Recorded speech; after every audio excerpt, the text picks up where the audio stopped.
Welcome to our COL Multi-Asset Investing Summit. Is 2023 a year of opportunity? We are now on day 2, entitled, Can the Philippine Economy Show Resilience Amid a Global Slowdown? I'm Marvin Fausto, President of COL Investment Management, welcoming all of you. Yesterday, we had experts that laid the environment on the global scene and how we can participate through the volatilities. And they shared that things may get better soon. Our global expert even shared that if history will repeat itself, both global and equities will do well next year compared to this year. Allow me to share some of the more interesting slides of Mark Matthews, our guest yesterday, that really caught my attention. Let me share the slides. On the first slide, you will see the black black chart represents M2 growth in the US. And it was advanced 9 months. In other words, it was moved so that it can show some kind of a relationship with the inflation. As we know, inflation is the #1 concern of the world today. And as you can see, towards the where we are right now, it appears that the money supply in US has really dropped substantially. As you know, when there's money supply in the system, people get a lot more money, they can spend more, inflationary pressures come up, so that we saw quite recently. And now, this money supply seems to have reversed. And if that's reversed, there is a tendency that inflation can also go down.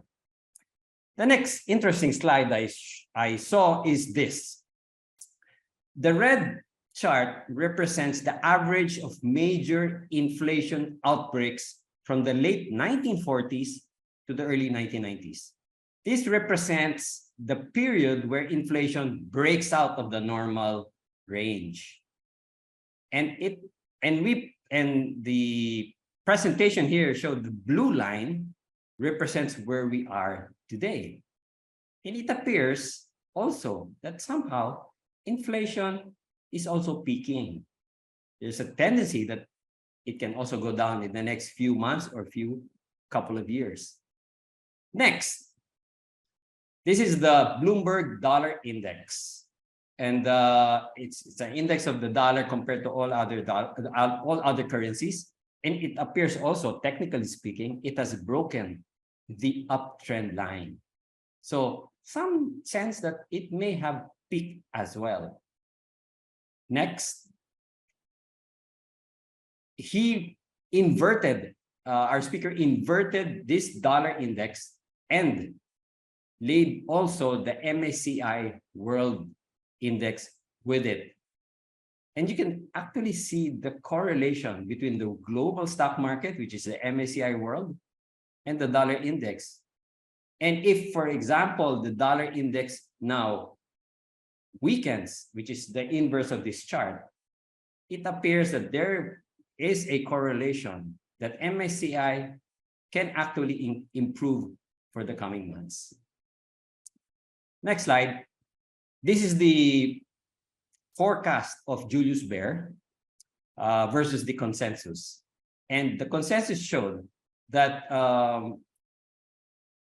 they are projecting a 50 basis points rate hike followed by a pause, then cut starting second quarter 2023. This is a typo. It is supposed to be 2023. They are looking by April next year that rate cuts may now start even as compared to the consensus forecast of July 2023. And the last, and I think the most interesting slide also, it's a little bit busy, but this is a historical performance of the stock market, the S&P 500, the 10-year treasury, and a portfolio of 60/40. Highlighted in this chart are the periods 1931, 1941, 1969, 2018, and also 2022. if you can look closely, these are the times when both the stock market and the bond market drop in terms of performance. Of course, the 60-40 portfolio will also generate a negative performance. But if you would observe the year after that, the bond market consistently recorded positive returns. It was only in 1932 when the stock market also generated a negative return. All the rest, in 1941, 1969, 2018, the performance of these asset classes were positive. So in 2022, it appears, if history would repeat itself, it appears that bonds and stock could have a better year in 2023. So having said that, that is giving you an environment of the global scene. And now, for today, we will focus on the local outlook and strategy. Can the Philippine economy show resilience amid a global slowdown? And to tell us about that, we have invited an economist, and then we will have a reaction to the presentation and a strategy for the investors to consider.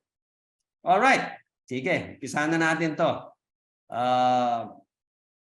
Let's invite our guest speaker for today to give his presentation on the local scene. He's a distinguished economist. He started at the University of Asia and Pacific and then at the Central Bank of the Philippines. He then moved on to BPI as an associate economist, and now he is the senior economist at ING Manila, covering the Philippines, Singapore, and Indonesia. Ladies and gentlemen, let us all welcome Mr. Nicholas Mapa. Thank you, Sir Marvin, and hello to everyone. Thank you for joining us here today, and you to call fun for this invitation to speak today. So yeah, let's get down and dirty. I wanted to do this actually at TikTok speed, but once again, I tried rehearsing and hindi nga kaya kasi there's much to cover, but let's get through it. So I'm trying to share my screen now. Yeah, so let's go through this very quickly so that we can discuss more on strategy. I guess the question that I'm being asked to answer is, how is the Philippine economy doing? What can we expect in the short term? What can we expect in the medium term, as this would, I guess, impact your portfolios and how to position in the coming year or years, right? So is the Philippine economy in good standing? I was like looking at everything from several sides. So this is the good, the not so good, and the unknown. Basically, I wanted to show this slide because this is a summary slide that I always show my clients. So here we go. This is my glass half empty, glass half full assessment for the Philippines. Glass half empty, meaning that there are several headwinds that the Philippines faces that might slow down growth in the near term. But on the medium term aspect of it, there's so many positives for the Philippines. You have the remittances coming in rather like clockwork, so very, very steady, very, very stable. So this should, I guess, propel consumption throughout the medium term. There are some headwinds, once again, which we'll discuss in the near term. Another positive for the Philippines, you have the demographic dividend. Lots of, it's just a fancy economics term for lots of young people who like to spend money. And I think that's how we can sort of describe the Philippine consumer market right now. So let's get on to the good, the growth prospects. And I think they're solid. Of course, caveat for that is for now. And basically, I wanted to show you your gross domestic product. This is gross domestic product in peso terms. Usually the term that you probably hear on the news is gross domestic product, or GDP, in growth. So 6%, 7%. The most recent is 7.6%. I'm showing you here the actual peso value per quarter. And it shows you that pre-COVID-19 Philippine growth was very steady and stable. If you get the growth rate of this period before COVID-19, it's actually 6.3%.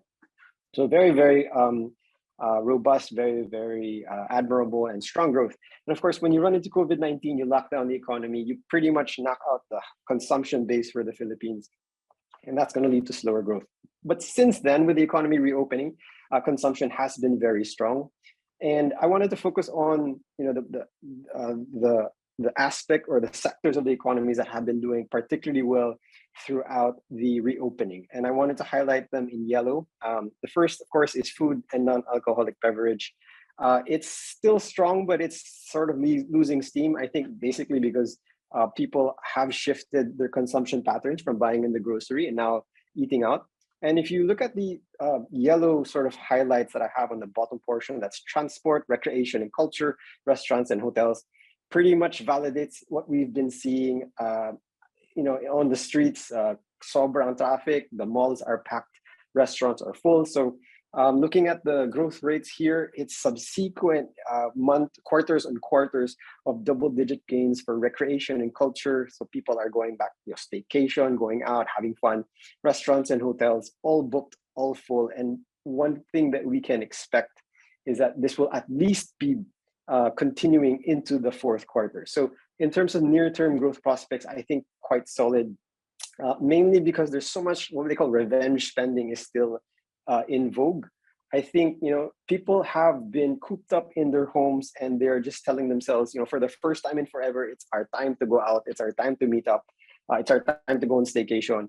I think this is also going to be the first holiday season wherein restrictions will be at the minimum. For the past 2 years, walang Christmas party. This year, I'm sure all of us here have face-to-face Christmas parties at office with their friends, with their family. For the past 2 years, it's all been online. So we can expect strong growth in the near term, maybe for a quarter or two, but eventually this is going to catch up with us. And I was asking myself when the GDP number came out, it was very strong, better than my expectations.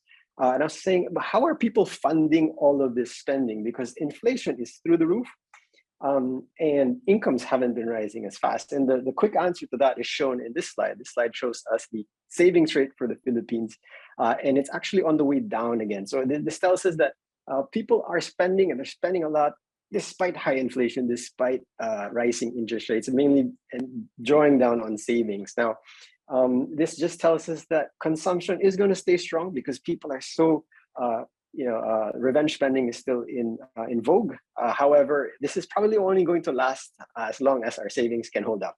So savings have been holding up, I think, for the most part. However, eventually something's got to give, and people will have to start cutting back on spending, doing all this revenge spending, because you're going to have to start rebuilding your savings again after the splurge. So that's one point I wanted to make. The not so good news, the glass half empty that I was talking about, the headwinds, and they come in threes. Everything comes in threes, and we talked about the first one, which is accelerating inflation, a very, very expensive cost rent nowadays. So prices are very high. The second sort of headwind, the second part of the triple threat that I call, is rising borrowing costs. So if prices are high, medyo kapos tayo, we have to get a loan or we have to borrow money, and interest rates are rising. That just tells us that the price of money is also rising. So just like inflation, the cost of goods are rising, but even now the cost of credit is rising. That makes it more difficult for us to spend or take out investment opportunities. And the third sort of headwind or triple threat is fiscal, the fiscal handicap. So this is basically, I'm saying the government has such a high debt level that it won't be able to spend to support the economy. During the pandemic, the fiscal authorities came out with Ayuda 1, Ayuda 2. So they were supporting the economy with fiscal expenditures. But because debt levels are so high, not likely to see the government do that in the near term. The good thing is that the economy appears to be strong, so there's less need for the national government to step in and help. So let's tackle the first headwind, threat number one, high inflation. And basically, I wanted to show you where inflation is coming from. And basically, a lot of it has to do with expensive global commodities. So oil is still very expensive. It's come off a little bit, but it's still very expensive. So it's driving, the main drivers for at least Philippine inflation is transport, utilities, and food. And all of this we can sort of trace to the Ukraine war.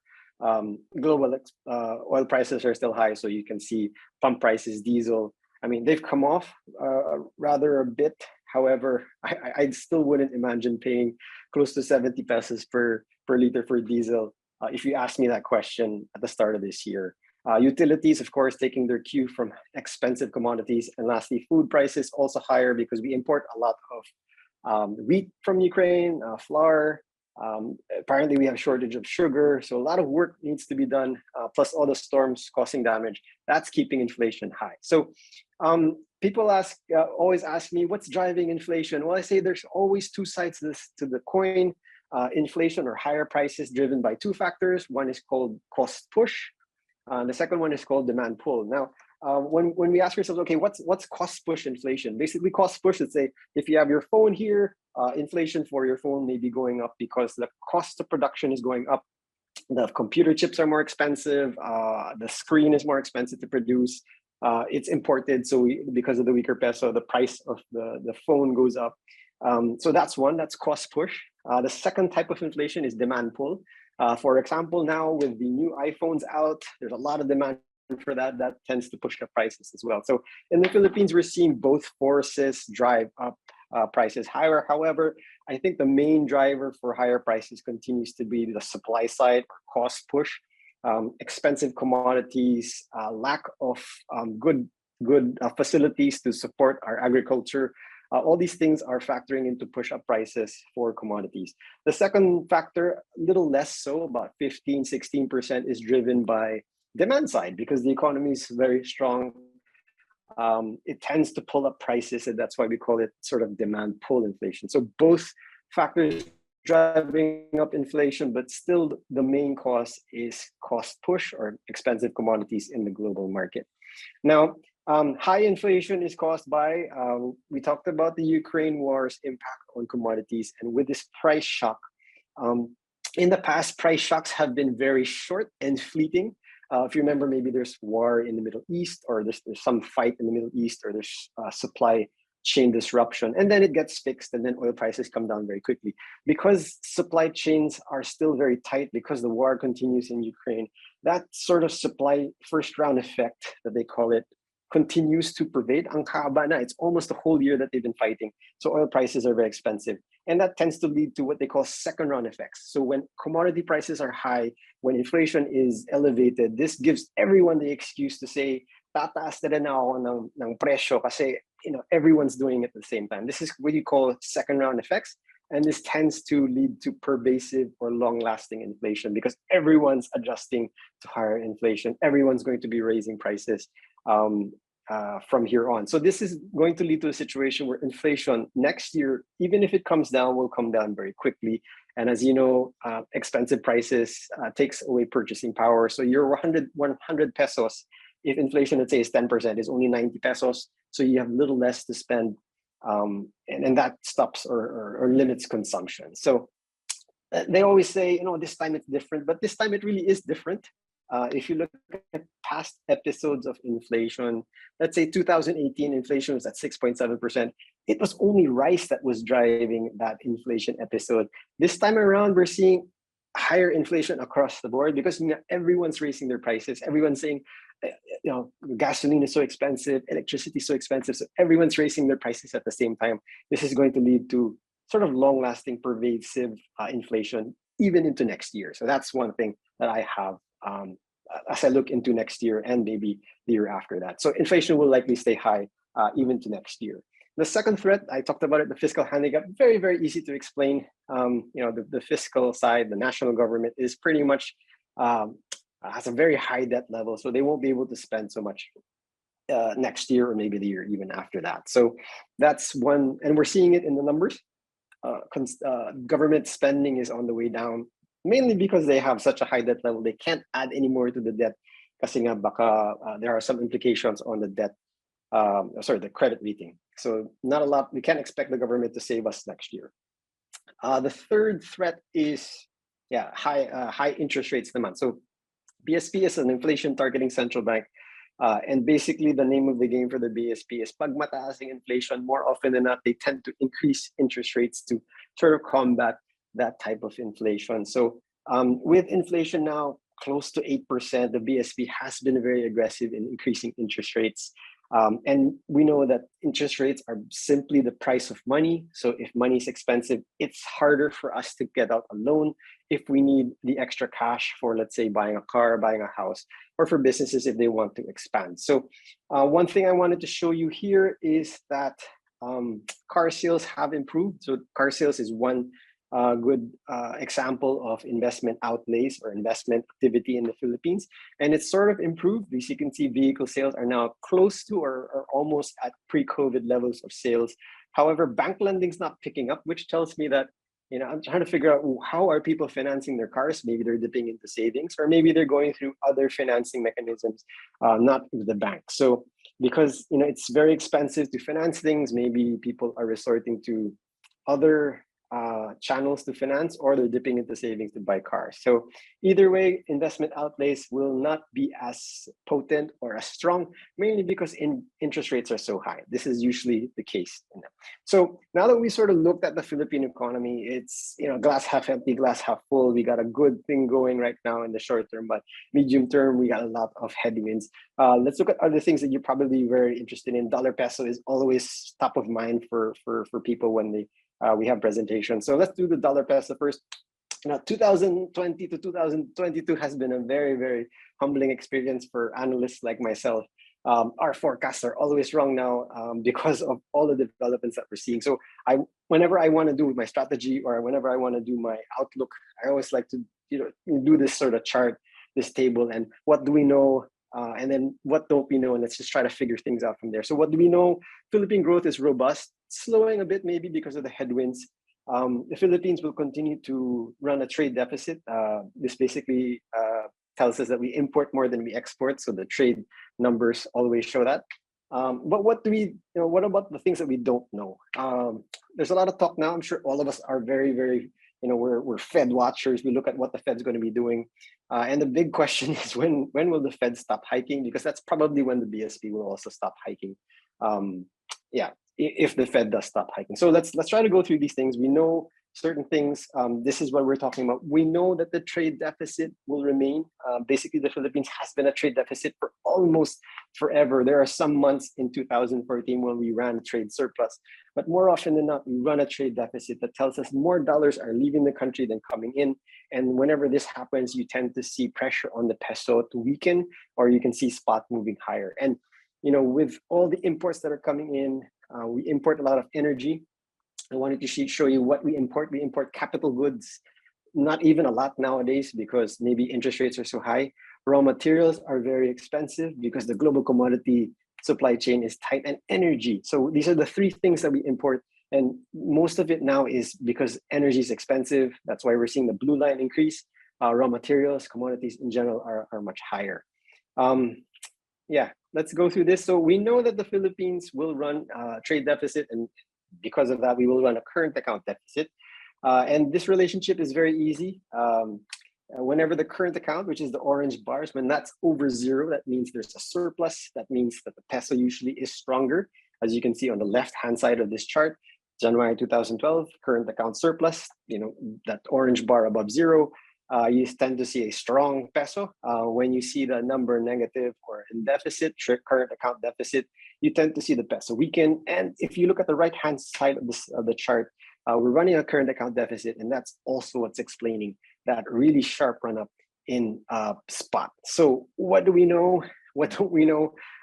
This basically all hinges on the Fed. Where will the Fed, or when will the Fed stop hiking? I think everything is hinged on US inflation in the near term. So let's try to answer that at the very least. We don't know when they're going to stop hiking, but if we know where US inflation is headed, maybe we have an idea when the Fed will stop hiking, and then we know when there's less pressure on the peso, and then we know when the BSP will stop hiking. So this is just corollary to my first slide. Basically, if you run a current account surplus, you tend to see a stronger peso. When you run a current account deficit, you tend to run a weaker peso.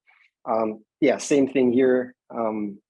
But basically, one thing that's causing peso weakness throughout this year is what they usually refer to as the differential. This basically is just the difference between the BSP's policy rate and the Fed policy rate. And in the past, when that differential, if you look at the left-hand side of your screen, was 425 basis points, when that spread was thicker and fatter, you usually see a stronger peso because the premium on peso assets is higher. As that differential collapsed, now at 100 basis points, you can see how the peso has weakened, mainly because you're seeing outflows foreign investors who are here say, you know, it's not worth it for that kind of spread. They want to take their money and they leave. That's causing some additional peso weakness. So the big question is, when does US inflation turn? And if we don't know, it's already turned. You look at US inflation's already on the downside. Does this continue? Our analysts in New York, ING, believe that it has started to turn. But you know, it's not like the Fed is gonna stop hiking, but it just gives us a glimpse to know that there's an eventual pivot from the Fed down the line because these numbers are moving this way. Another thing that we look at is the NFIB. Basically, this is a survey of small and medium enterprises in the US. And basically, they're trying to tell us that they no longer can pass on higher prices because they're afraid of being stuck with a lot of inventory. So they're cutting prices, or they're not increasing prices because they want to sell as much as they can while the US economy is still not in recession. So yeah, if we want to figure out where the Fed is going, when do they stop hiking? When do they actually start cutting policy rates? It has to do with this number. And it looks, at least for now, that it's on the way down. So there's an eventual light at the end of the tunnel. The so-called Fed pivot is going to happen. We actually think the pivot happens in the third quarter of next year. So maybe if the Fed starts cutting, maybe the BSP can start cutting as well. We don't know. But at the very least, we know, or we have an inkling of where the Fed will be next year. So, but that's so far. You know, people are saying, but matagal pa yan. The Fed pivot is like, what, 8 months away. How can the Philippine economy survive? Well, we have reserves. We have actually a lot of reserves in the Philippines right now, of about 93 billion pesos. At the height of it, we had 110 billion pesos. We've used a lot of it. But even at the worst case scenario, even if the BSP has to continue to sell dollars into the market, the BSP's reserves will last for about 27 months before we run out. So the Fed pivot, 8 months away, very, very close if you compare it to the amount of reserves that we have. So I think we're going to survive this one with our heads intact. So just wanted to close off with this slide. Once again, just remember, if the Philippine economy is doing well or not, well, there's always two sides of the coin, half empty. There are headwinds that we face, which could slow growth in the near term. But on the medium-term path, because of the remittances, because of the demographic dividend, a lot of young people would like to spend, likely to see growth close to about 6% in the next few years. But once again, always remember there are some headwinds that they face, that the Philippines faces, which could slow growth in the near term. On dollar peso, there are factors that are going to be driving the peso to weaken. I think in the near term, likely to still see some peso weakness. However, there will be bouts of recovery, like today, close to under 57. Namely because the dollar has weakened. So I think we're going to be taking our cue from the Fed, basically. And from our expectations, we're going to see that Fed pivot at the third quarter of next year. Maybe that's when we start to see some peso recovery more pronounced. But for now, likely to still see the peso trade within the range, but still with a weakening bias because of the expectations for the trade deficit. So I'll close off my slides here and happy to take your questions now. Thank you very much. Thank you very much, Nikki, for that presentation. It's quite interesting to see that, you know, despite the challenges that you were pointing out, the growth that you are projecting is still positive, no? Malakas pa rin, strong growth pa rin for the Philippines relative to the other countries. And hopefully, as you said, we can really face these challenges with our heads up, di ba? So, Nikki, thank you very much. But I know you have another event, but we still have a few more minutes. You know, we have a lot of questions from the audience. What we did is that we asked for advanced questions and grouped them together so that it can be easier for you to answer. There, some of them are related. So we'd like to show them to you now, and hopefully you can give us some light on some of these questions. Let me start with Carlo. What are the top problems that will hinder the economic growth of the Philippines, and what are the potential solutions to it, Nikki? Well, problems, I think I highlighted earlier, the triple threat. So we continue to have issues on inflation. Inflation, I feel, is a big counter to the strength of the Philippines. So the Philippines is a consumption-driven economy. And whenever you have inflation that high, it tends to sap some of that growth. Right now, it's being masked because everyone's just in the mood to spend. 2 years na tayo naka-lockdown. So now, first time in forever, kain na tayo sa labas. So we're seeing consumption still very strong. But at the back of our minds, we're saying, na yun lang to, because we have to build up our savings. We're dipping into savings. So the problems I feel have to do, it's getting back to basics really for me. I mean, even on the supply chain for agriculture, I think that's a major issue that we have to face. I mean, every year na lang to, we're hit by a bad typhoon, and we know it's going to happen, but we still get hit by it. Our agriculture sector suffers. Prices go up because of that, because produce is lost. So we have to go back to basics. Sana maayos yung mga ganun. Other things that hinder the Philippines, I think, is on the efficiency side. We're so inefficient in the way we do things. I mean, just look at infrastructure. Nowadays, that the economy is open, we're back to traffic. I mean, it takes me more than an hour to get to the office, and you waste so much time there. So now I have to work on my phone, on my iPad, because we're stuck in traffic for so long. Hopefully these things can be ironed out, just getting back to basics, fixing our agriculture supply chain, and then maybe improving our infrastructure to make things more efficient, on transport, on logistics. All these things can improve if our infrastructure is up to speed or up to world-class standard. So that's the first question for Carlo. Hopefully that answers your question. So fix agri, back to basics, fix infrastructure, maybe rule of law, all these things can all go a long way. Right. Agri and infrastructure, I think that's really the solution. That's I think what the government is trying to do right now, but they just have to speed it up, right? So, okay, next question from Christina. How high do you see the Philippine 10-year government bond yields going to 2023? Just give us an idea. What do you think, where that rate's going to go? We had the 10 years top about 8% the last time over, but it was there for like a brief week or a few days long, and then it came down very quickly. I think this year, I'm not so worried about the peak. I think it tops out at 8 again, if ever it does hit 8%. But what I'm more worried about is because inflation is going to be doing a slow grind lower, the 10 years actually might be closer to where it is now, 7%. For a bit longer, because inflation will not come down very quickly like it did in 2018 because of the issues that I mentioned, all the second round effects coming through. So inflation likely slow grind lower, and that's going to keep bond yields elevated for a bit longer. So not so much on the peak, but I think it's more of it's going to be at 7% for a longer period of time. Yeah, so the trend is not really, the risk is not really up, but it looks like duration, it can stay there in lower part. Good. So a lot of our viewers can participate in that bond. Risk-free pa, 7%. Great. Sige, let's have the second group of questions regarding market sectors. This is a question from Sean.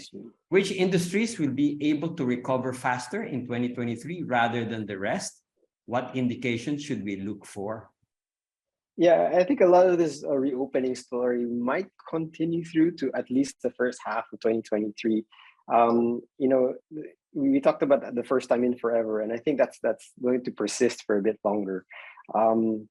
Maybe things that related to, I showed you like the breakdown of gross domestic product, at least for the consumption side of the sectors that are doing well. Maybe that lasts a bit longer basing on how long our savings can keep up. But after that, I think it will have to take our cue, mainly maybe in the second half of next year, take our cue from where the government takes us on I'd say they're building their infrastructure development plan. That might give us some insights, for the more medium-term prospects. But in the near term, I think I highlighted if the reopening story continues, it's going to be a lot of leisure. It's going to be a lot of recreation. Not so much on the basic goods anymore, I think, because people have been shifting out to more discretionary spending. But how long that lasts, I think just based on how long our savings can hold off. Yeah, leisure, probably tourism. That's what you're referring to. Yeah, very strong. For now. Great.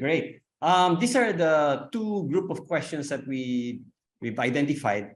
But since we have only a few minutes to let you go for 45, I would like to get some live questions, if you don't mind, Sure. from the audience right now and from the Zoom questions from the Q&A tab. For Sir Mapa, can you please comment on the 60 hard line defense of BSP? Will that work? From Armando. Well, we're not. There's no longer that much pressure on peso right now. Actually, I think we're moving the other direction. But I think this governor has made it clear that he's not going to be drawing a line in the sand. Um, Even if there is that pressure on 60, I think he'll let that float. Um, so yeah, I don't think it works. If in theory, I don't think holding a line works, because whenever you do that, you invite more speculation. So yeah, I don't think the BSP is going to be setting themselves up at that level. But at least for now, there's not much pressure on peso, because of the turn, little less strong dollar theme coming Yeah, through for the past month. it's really about the dollar, right? But in theory, yeah, if they want to hold at 60, it doesn't usually work, because that just invites more speculation, and eventually you're gonna give way. Yeah. Yeah. Okay. Next question from Ruth.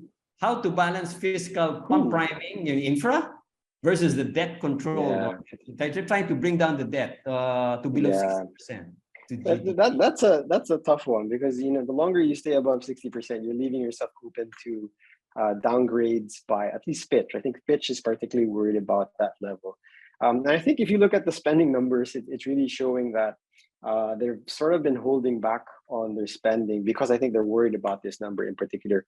I think this pump priming, at least there's less pressure to do so, because the economy is so strong right now. But they can revert to pump priming and infrastructure development if the revenue collection kicks up a notch. And the only way they do that actually is if they implement new taxes. I showed you that slide on the fiscal handicap, and there's one on the debt deficit to GDP ratio, or the debt to GDP ratio. And I forgot to highlight that the last time we had debt to GDP ratios at these levels was that 72%, something like that, in 2014. And the only way we brought that down was with EVAT. So we're going to need that type of taxation to bring down this number. So if the government does want to spend, they're going to have to implement new taxes. So unless they do so, I don't think they're going to be spending in a big way. And I think that's one of the main reasons why it's a threat to growth, because they don't have the space. They don't have the space to support to do any pump priming right now. No, more taxes. Yeah. Oh no, more taxes. Hopefully not, right? But, hopefully not. Sige. Let's get a couple more questions from the audience. Live questions, please. There you go, from Chin. What sectors will be mostly affected due to the slowing down of the government spending?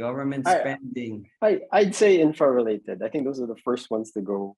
Mainly because the likely try to keep the bread and butter, the disaster relief or the support, and of course they have to fund the bureaucracy. So if there's anything that goes, it's usually this, unfortunately. But hopefully that's why I think they're moving towards the PPP model, to try to keep up the build without dipping too much into the government coffers. So yeah, that's the counter to the loss of public construction. So without the PPPs coming online, then maybe construction suffers a bit. But there's a lot of private construction, I'd say, because of the pent-up demand that we're seeing. I wanted to point out that revenge spending feeds through to construction activity, because people who have been wanting to build that house or do that home improvement for the past 2 years, now that the economy is open, they seem to say, okay, let's do it now, because there's another lockdown, God forbid, but let's get that bigger house or whatever. So at least construction should be supported by the private sector, but public construction might take a hit. Construction supply. Okay, let's get one more question before I let you go, and then I'll probably ask you last few words after this to close your session. So anyway, last question for you. Will PPP work now because of the funding requirement, right? So they're asking for PPP, private-public partnership. Given previous private investments have gotten delays in rate hikes, like the water, the LRT, right? Yeah. So do you think, how you just maybe comment on this one? Well, I think it just depends on how the PPPs are structured. There are ways around the current environment. Maybe if the projects are present a viable investment outlay, then maybe the private sector just pushes through with it. But hopefully, once rates sort of normalize next year, which is our expectation, that should help PPP along.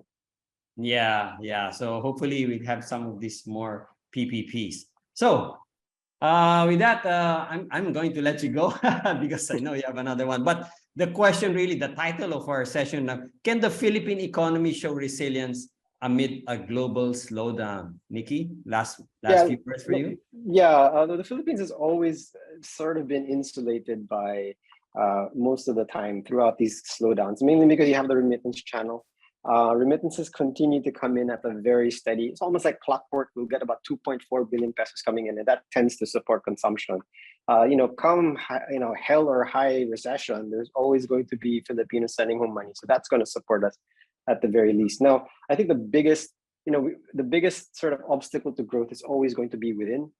There's global recession, there's that's fine. I think we can get through it because we have the remittances, we have the consumption base, but it's really, getting past the hurdles domestically, right? So you have to get, back to basics, you fix your agricultural supply chain, improve your infrastructure. So we are our biggest enemy and our threat. So all these, external factors that we face, I think we can get through. What really determines if we're going to be growing fast or faster is if we can get out of our own way and if we can improve or fix the issues here domestically. So yeah, the short answer to that is yes, we can. Yes, we can. That's what I want to hear from you. Okay, with that, I'd like to thank you, Nikki, for gracing our occasion. It's been very interesting to hear your presentation. We will share this in our videos and we'll give you feedback on how things are. So hopefully we can invite you again, Nikki. Sure. Thank you very much. Anytime. Good luck, guys. Okay, bye.